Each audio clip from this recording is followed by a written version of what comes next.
Setiap makhluk yang bernyawa pasti akan merasakan mati.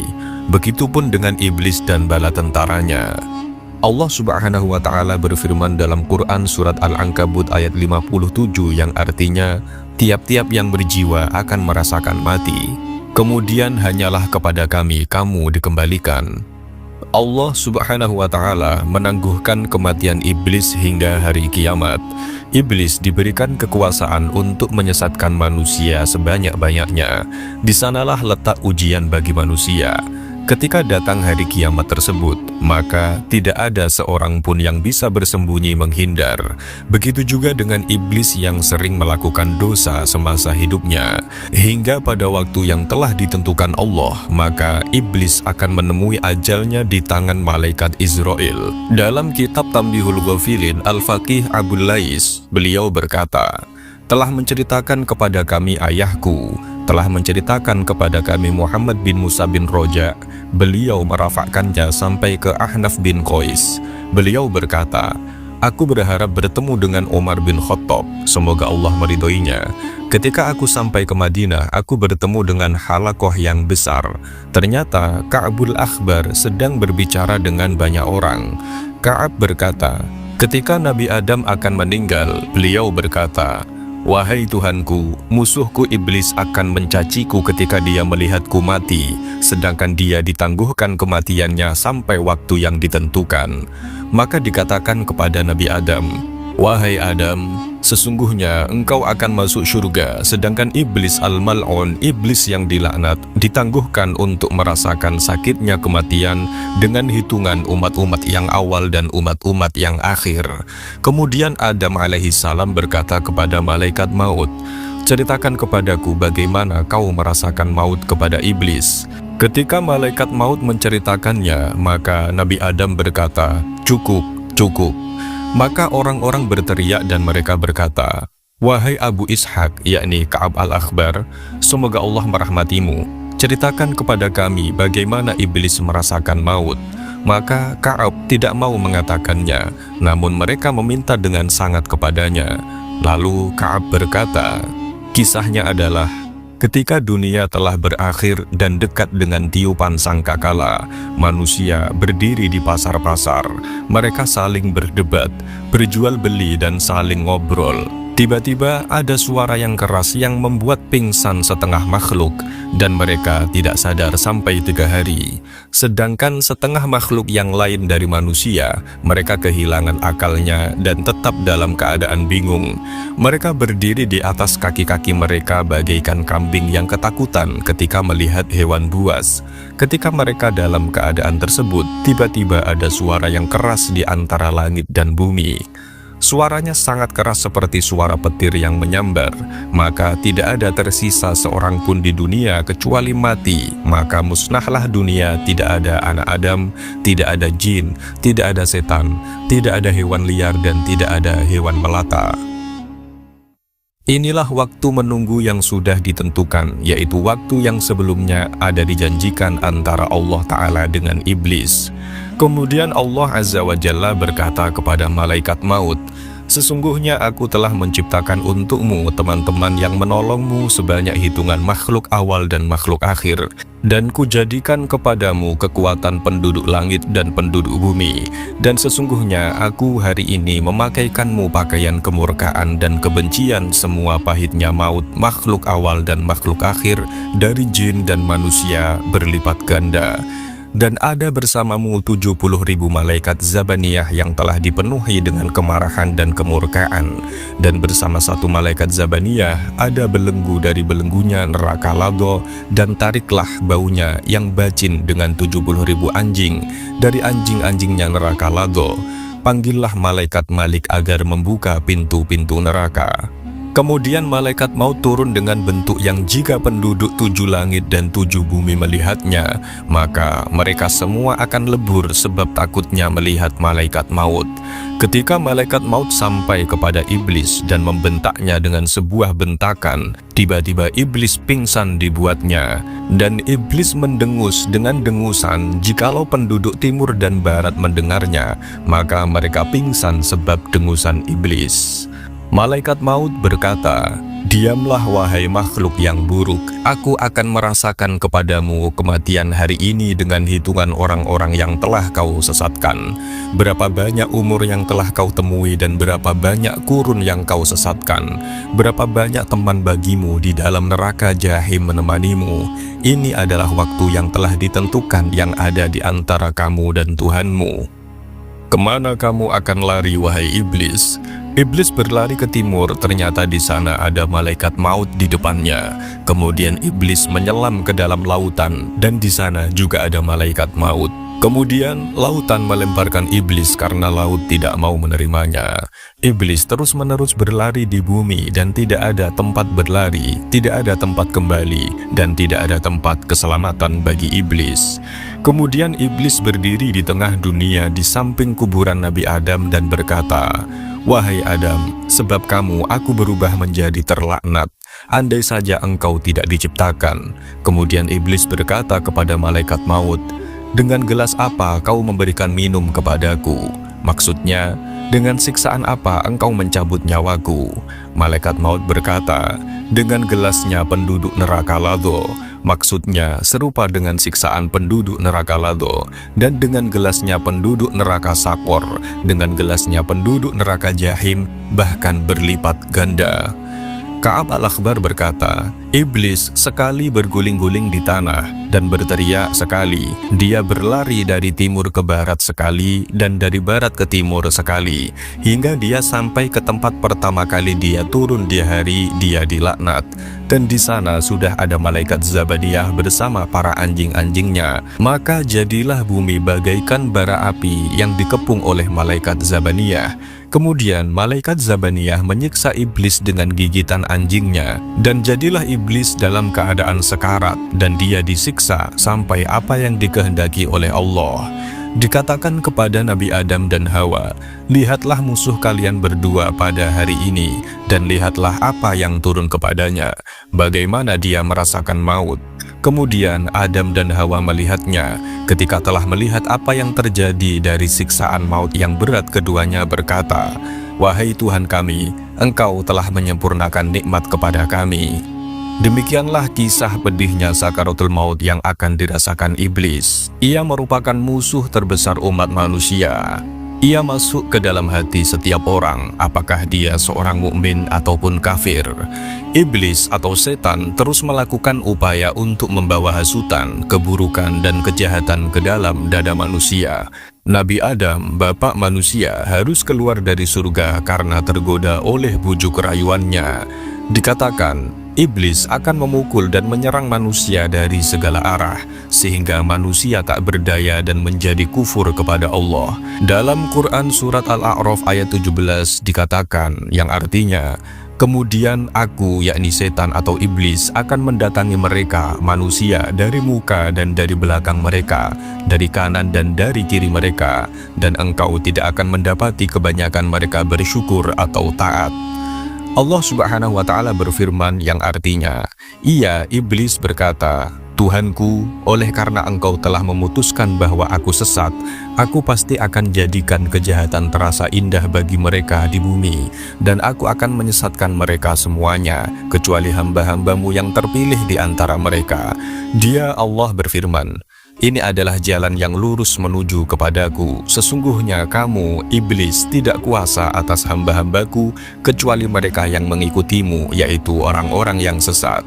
Quran Surat Al-Hijr ayat 39-42.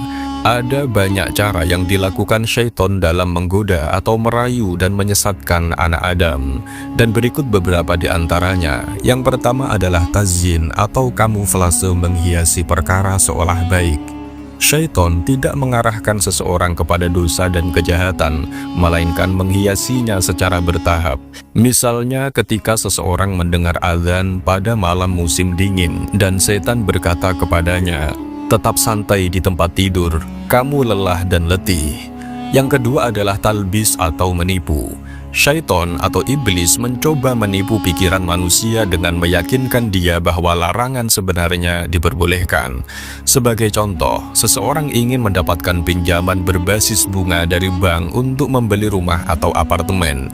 Maka syaiton mengatakan kepadanya bahwa ini pinjaman diperbolehkan karena tidak berbuat jahat kepada orang lain. Yang ketiga adalah taswif. Syaiton turut berupaya menghasut orang lain agar menunda untuk bertaubat. Syaiton membuat manusia terus menunda untuk bertobat dengan mengatakan masa muda merupakan tahap yang terindah dan taubat bisa dilakukan di lain waktu. Yang keempat adalah tahwin, yakni meremehkan hal kecil seperti dosa kecil. Syaiton juga mengajak manusia untuk meremehkan dosa-dosa kecil. Syaiton menyatakan bahwa orang lain jauh lebih banyak melakukan dosa besar. Yang kelima, syaiton berupaya membuat manusia tidak berada dalam jalan yang lurus. Hal ini karena mereka harus lebih taat, sedangkan orang lain akan memusuhi dan mengejeknya. Yang keenam ada at-tais, upaya lainnya yakni membuat manusia putus asa dalam bertaubat. Dia menyatakan bahwa dosa yang dimiliki seseorang hamba adalah terlalu besar sehingga sulit untuk diampuni.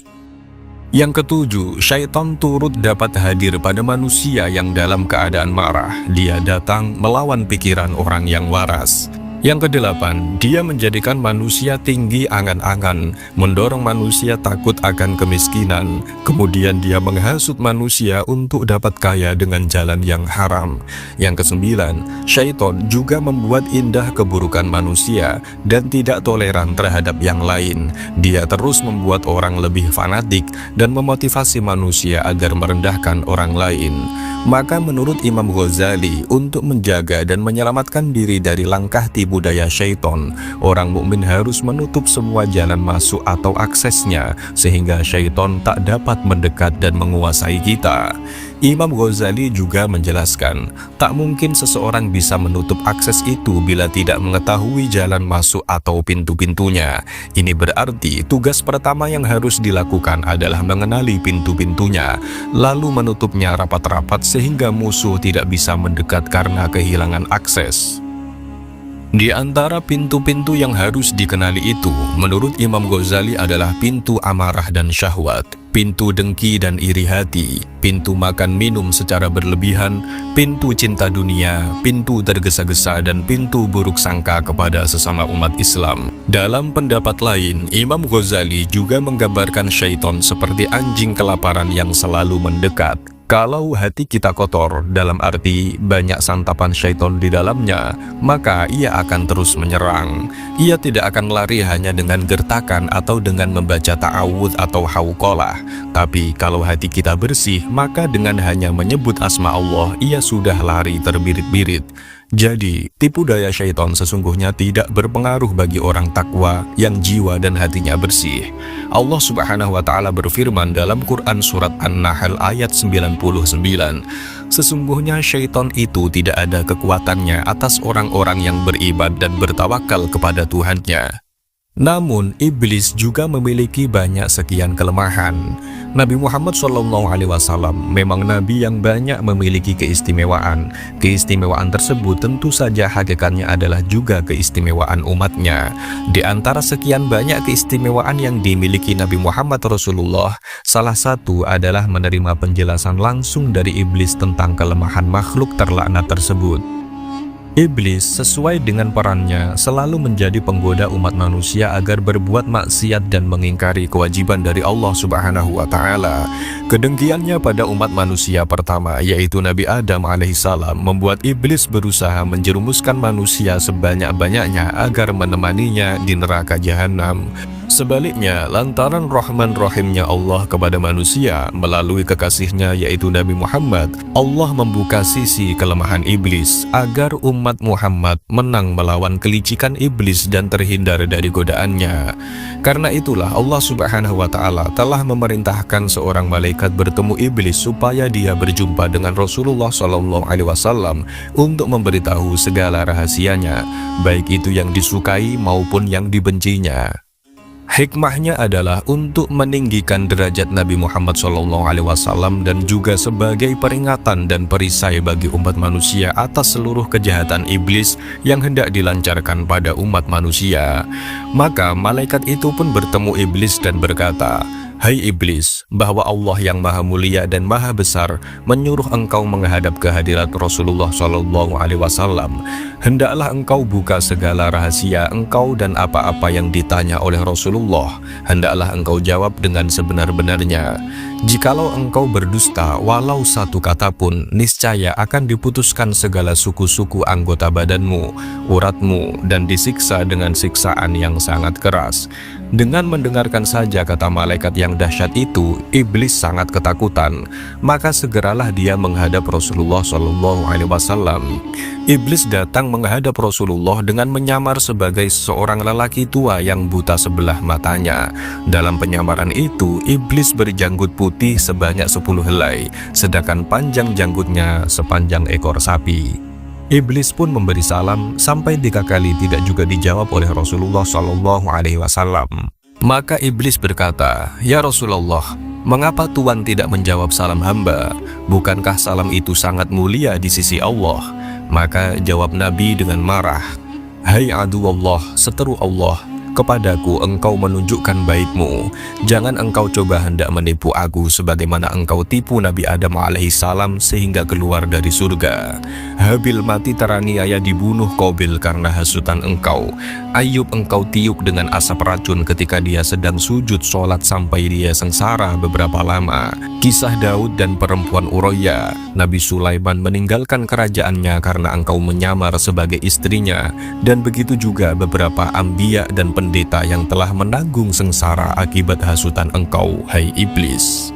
Sebenarnya salam itu sangat mulia di sisi Allah Azza wa Jalla. Cuma salam engkau saja aku tidak ingin menjawabnya karena diharamkan Allah. Maka aku kenal baik-baik engkaulah iblis, raja segala iblis, setan dan jin yang menyamar diri. Apa kehendak engkau datang menemui aku?" tanya Rasulullah kemudian. Iblis menjawab, "Ya Nabi Allah, janganlah engkau marah kepada hamba, karena Tuhan adalah khotamul anbiya, maka Tuhan dapat kenal akan hamba. Kedatangan hamba adalah disuruh Allah untuk memberitahu segala tipu daya hamba terhadap umatmu dari zaman Nabi Adam hingga akhir zaman. Ya Nabi Allah, setiap apa yang Tuhan tanya, hamba bersedia menjelaskan sesuai dengan perintah Allah, satu persatu dengan sebenarnya. Tiadalah hamba berani sembunyikan."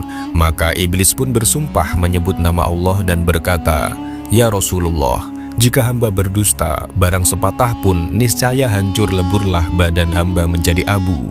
Setelah mendengar sumpah iblis itu, Nabi pun tersenyum dan berkata dalam hatinya, "Inilah kesempatan aku untuk menyiasati segala perbuatannya agar didengar oleh sekalian sahabat yang ada di majelis ini dan menjadi perisai kepada sekalian umatku di masa yang akan datang."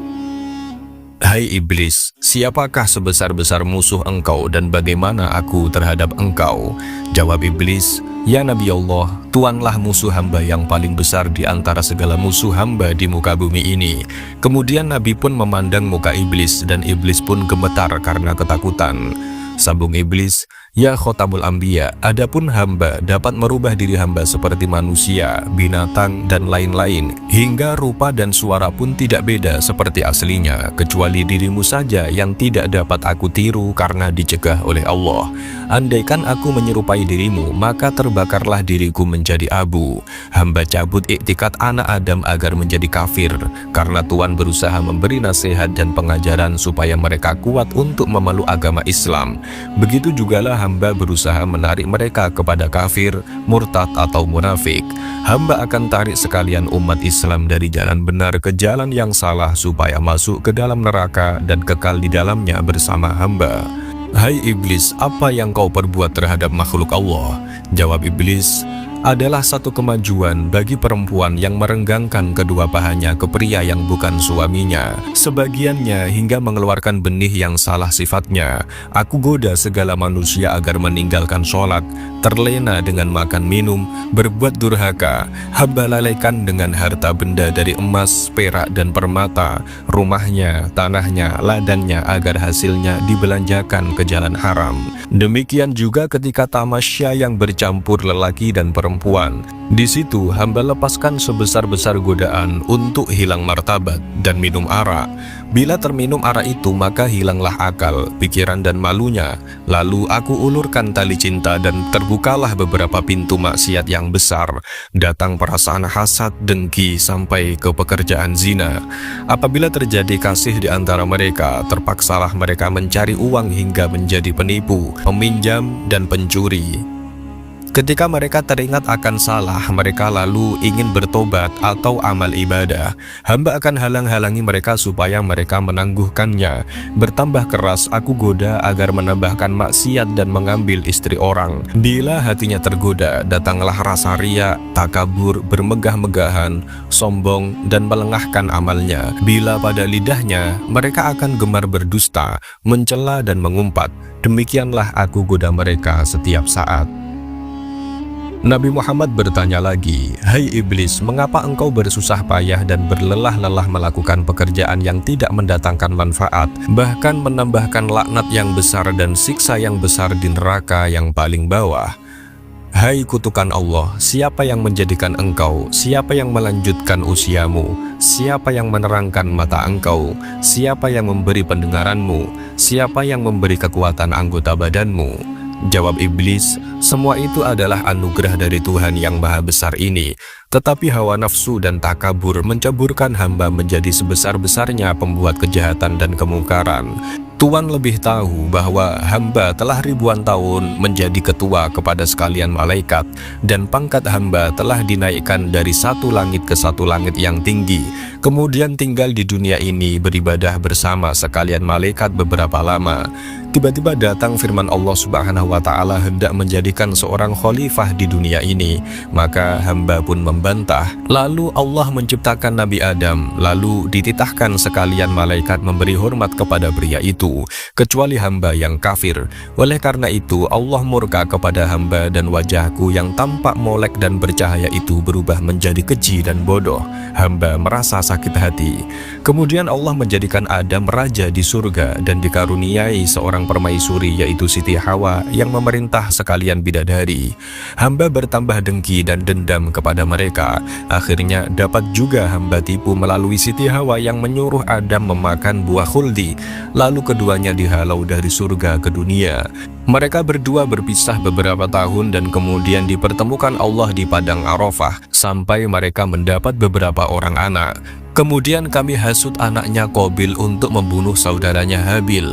Itu pun aku masih belum puas dan berbagai tipu daya aku lakukan hingga hari kiamat. Sebelum Tuhan lahir ke dunia, aku beserta bala tentaraku dengan mudah dapat naik ke langit untuk mencuri segala rahasia serta tulisan yang menyuruh manusia berbuat ibadah dan balasan pahala dan surga mereka. Kemudian aku turun ke dunia dan memberitahu manusia yang lain dari apa yang sebenarnya aku dapatkan, dengan berbagai tipu daya hingga tersesat dengan berbagai kitab bid'ah dan kehancuran. Tetapi ketika Tuhan lahir saja ke dunia ini, maka aku tidak diizinkan oleh Allah untuk naik ke langit dan mencuri rahasia, karena banyak malaikat yang menjaga di setiap lapisan pintu langit. Jika hamba bersikeras juga ingin naik, maka malaikat akan melempar dengan panah dari api. Sudah banyak bala tentaraku yang terkena lontaran malaikat itu, dan semuanya terbakar menjadi abu. Maka besarlah kesulitan hamba dan tentaraku untuk menjalankan tugas hasutan. Nabi Muhammad bertanya lagi, "Hai iblis, apakah yang pertama engkau tipu terhadap manusia?" Jawab iblis, "Pertama kali hamba palingkan iktikadnya, imannya kepada kafir, baik itu dari segi perbuatan, perkataan, perilaku atau hatinya. Jika tidak berhasil juga, akan aku tarik dengan cara mengurangi pahala. Lama-kelamaan mereka akan terjerumus menuruti kemauan jalan hamba." Hai iblis, jika umatku sholat karena Allah, bagaimana halnya dengan engkau? Jawab iblis, itu adalah sebesar-besar kesusahan kepada hamba. Gemetarlah badan hamba dan lemah tulang sendiku. Maka hamba kerahkan puluhan iblis datang menggoda seorang manusia pada setiap anggota badannya. Sebagian datang pada setiap anggota badannya supaya malas sholat, was-was, lupa bilangan rokaatnya, bimbang pada pekerjaan dunia yang ditinggalkannya, senantiasa ingin cepat selesai sholat, hilang khusyuknya, matanya senantiasa melirik ke kiri kanan, telinganya senantiasa mendengar orang berbicara dan suara-suara yang lain. Sebagian iblis duduk di belakang badan orang yang sholat itu supaya dia tidak kuasa sujud lama-lama, capek atau duduk tahiyat, dan dalam hatinya senantiasa ingin cepat selesai sembahyang. Itu semua membawa pada kurangnya pahala. Jika para iblis itu tidak dapat menggoda manusia itu, maka hamba sendiri akan menghukum mereka dengan seberat-berat hukuman. Jika umatku membaca Al-Quran karena Allah, apa yang engkau rasakan? Tanya Nabi Muhammad. Jawab iblis, jika mereka membaca Al-Quran karena Allah, maka terbakarlah tubuh hamba, putus-putus segala urat hamba, lalu hamba lari darinya. Nabi Muhammad bertanya, jika umatku mengerjakan haji karena Allah, bagaimana perasaanmu? Jawab iblis, binasalah diriku, gugurlah daging dan tulangku karena mereka telah mencukupkan rukun Islamnya. Jika umatku berpuasa karena Allah, bagaimana halnya dengan engkau? Jawab iblis, ya Rasulullah, inilah bencana yang paling besar, bahayanya kepada hamba. Ketika masuk awal bulan Ramadan, maka memancarlah cahaya arsy dan kursi, bahkan sekalian malaikat menyambut dengan kesukaan. Bagi orang yang berpuasa, Allah akan mengampuni segala dosa yang lalu dan digantikan dengan pahala yang amat besar, dan tidak dicatatkan dosanya selama puasa. Yang menghancurkan hati hamba adalah segala isi langit dan bumi, yakni malaikat, bulan, bintang, burung, dan ikan-ikan, semuanya siang malam mendoakan ampunan orang yang sedang berpuasa. Satu lagi kemuliaan orang berpuasa adalah dimerdekakan setiap saat dari azab neraka. Bahkan semua pintu neraka ditutup sementara, semua pintu surga dibuka seluas-luasnya, serta dihembuskan angin dari bawah arsy yang bernama angin Syiroh yang sangat lembut ke dalam surga. Pada hari umatmu mulai berpuasa, dengan perintah Allah datanglah sekalian malaikat dengan garangnya menangkap hamba dan tentara hamba, jin, setan, dan ifrit, lalu dipasung kaki dan tangan dengan besi panas dan dirantai dan dimasukkan ke bawah bumi yang amat dalam. Di sana pula beberapa azab yang lain telah menunggu kami. Setelah habis umatmu berpuasa, barulah aku dilepaskan dengan peringatan agar tidak mengganggu umatmu. Umatmu sendiri telah merasa tenang berpuasa sebagaimana mereka bekerja dan bersahur seorang diri di tengah malam tanpa rasa takut dibanding bulan biasa. Hai iblis, bagaimana sekalian sahabatku terhadap engkau? Jawab iblis, sekalian sahabat Tuhan hamba ini adalah sebesar-besar seteru hamba. Tidak ada upaya hamba melawannya dan tidak ada satu tipu daya yang dapat masuk ke mereka. Karena engkau sendiri telah berkata bahwa sekalian sahabatku adalah seperti bintang di langit. Jika kamu mengikuti mereka, maka kamu akan mendapat petunjuk. Abu Bakar As-Siddiq sebelum bersama Tuan, hamba tidak dapat mendekat kepadanya, apalagi setelah berdampingan dengan Tuan. Ia begitu percaya pada kebenaran Tuan sampai dia menjadi Wazirul Azam. Bahkan Tuan sendiri telah mengatakan jika ditimbang sekalian isi dunia ini dengan amal kebajikan Abu Bakar, maka akan lebih berat amal kebajikan Abu Bakar. Apalagi dia telah menjadi mertua Tuan karena Tuan kawin dengan anaknya, Sayyidatina Aisyah yang juga banyak menghafal hadis Tuan. Umar bin Khattab, kepadanya hamba tidak berani memandang akan wajahnya karena dia sangat keras menjalankan hukum syariat Islam dengan seksama. Jika aku pandang wajahnya, maka gemetarlah segala tulang sendiku karena sangat takut. Ini karena imannya sangat kuat, apalagi Tuhan telah mengatakan, jikalau adanya Nabi sesudah aku, maka Umar boleh menggantikan aku. Karena dia adalah orang harapanmu, serta pandai membedakan antara kafir dan Islam hingga digelari Al-Faruq. Sayyidina Utsman bin Affan lagi hamba tidak bisa mendekat karena lidahnya senantiasa bergerak membaca Al-Quran. Dia penghulu orang sabar, penghulu orang mati syahid dan menjadi menantu Tuan sebanyak 2 kali. Karena taatnya, banyak malaikat datang mengunjungi dan memberi hormat kepadanya. Karena malaikat itu sangat malu kepadanya hingga Tuan mengatakan, barang siapa menulis Bismillahirrahmanirrahim pada kitab atau kertas-kertas dengan tinta merah, niscaya mendapat pahala seperti pahala Utsman mati syahid. Sayyidina Ali bin Abi Thalib pun aku sangat takut karena hebatnya dan gagahnya dia di medan perang. Tetapi sangat sopan, alim orangnya. Jika iblis, setan, dan jin memandang beliau, maka terbakarlah kedua mata mereka karena dia sangat kuat beribadah dan ia adalah budak pertama memeluk agama Islam dan tidak pernah menundukkan kepalanya ke setiap berhala. Digelari Ali karamallahu wajhah, dimuliakan Allah akan wajahnya dan juga harimau Allah. Dan engkau sendiri berkata, akulah negeri segala ilmu dan Ali itu pintunya. Bahkan dia menjadi menantu tuan, lagilah hamba ngeri kepadanya. Rasulullah bertanya, bagaimana tipu daya engkau kepada umatku? Jawab iblis, umat Tuhan itu ada 3 macam. Yang pertama, seperti hujan dari langit yang menghidupkan segala tumbuhan, yaitu ulama yang memberi nasihat kepada manusia agar mengerjakan perintah Allah dan meninggalkan larangannya. Seperti kata Jibril alaihissalam, ulama itu adalah pelita dunia dan pelita akhirat.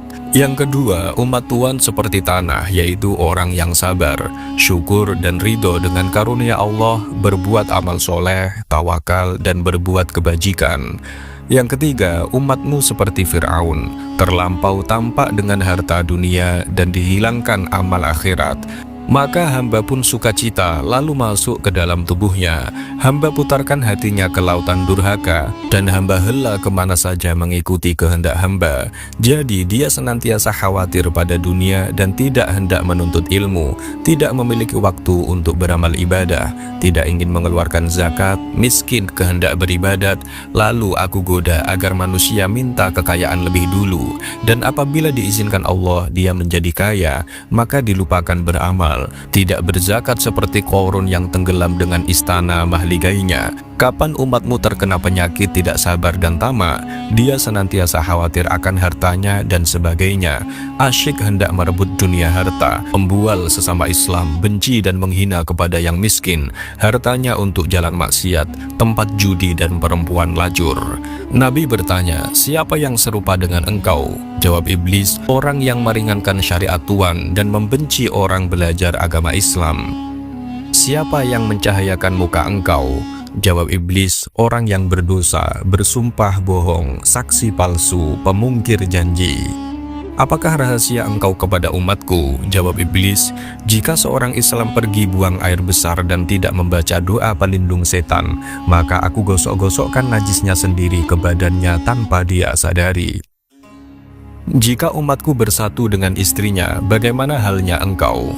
Jawab iblis, jika umat Tuhan hendak bersetubuh dengan istrinya dan membaca doa perlindungan setan, maka larilah hamba dari mereka.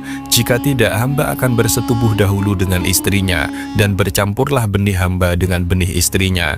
Jika menjadi anak, maka anak itu akan cenderung pada pekerjaan maksiat, palas pada kebaikan, dan durhaka. Ini semua karena kealpaan ibu bapaknya sendiri. Begitu juga jika mereka makan tanpa bismillah, hamba yang dahulu makan darinya, meskipun mereka makan, tiadalah rasa kenyang. Dengan jalan apa bisa menolak tipu daya engkau? Jawab iblis, jika dia berbuat dosa, maka dia kembali bertaubat kepada Allah, menangis menyesali akan perbuatannya. Bila marah, segeralah mengambil air sembahyang, maka padamlah marahnya. Siapakah orang yang paling engkau lebih sukai? Jawab iblis, lelaki dan perempuan yang tidak mencukur atau mencabut bulu ketiak atau bulu ari-ari alias bulu kemaluan selama 40 hari. Disitulah aku mengecilkan diri, bersarang, bergantung, berbuai seperti pijat pada bulu itu. Hai iblis, siapakah saudaramu? Jawab iblis, orang yang tidur meniarap, orang yang matanya melek di waktu subuh tetapi menyambung tidur kembali. Lalu hamba ulit dia terlena hingga terbit fajar. Demikian juga pada waktu zuhur, asar, maghrib dan isya, aku beratkan hatinya untuk sholat. Apakah jalan yang membinasakan diri engkau? Jawab iblis, orang yang banyak menyebut nama Allah, bersedekah dengan tidak diketahui orang, banyak bertobat, banyak tadarus Al-Quran dan sholat tengah malam. Hai iblis, apakah yang memecahkan mata engkau? Jawab iblis, orang yang duduk di dalam masjid serta beritikaf di dalamnya. Apalagi yang memecahkan mata engkau? Tanya Nabi. Jawab iblis, orang yang taat kepada kedua orang tuanya, mendengar kata mereka, membantu makan dan pakaian mereka selama mereka hidup, karena Tuhan telah bersabda, surga itu di bawah telapak kaki ibu. Demikian dari kami, apabila banyak kesalahan mohon maaf yang sebesar-besarnya. Al-haqqu min rabbika fala takunanna minal mumtarin. Wassalamualaikum warahmatullahi wabarakatuh.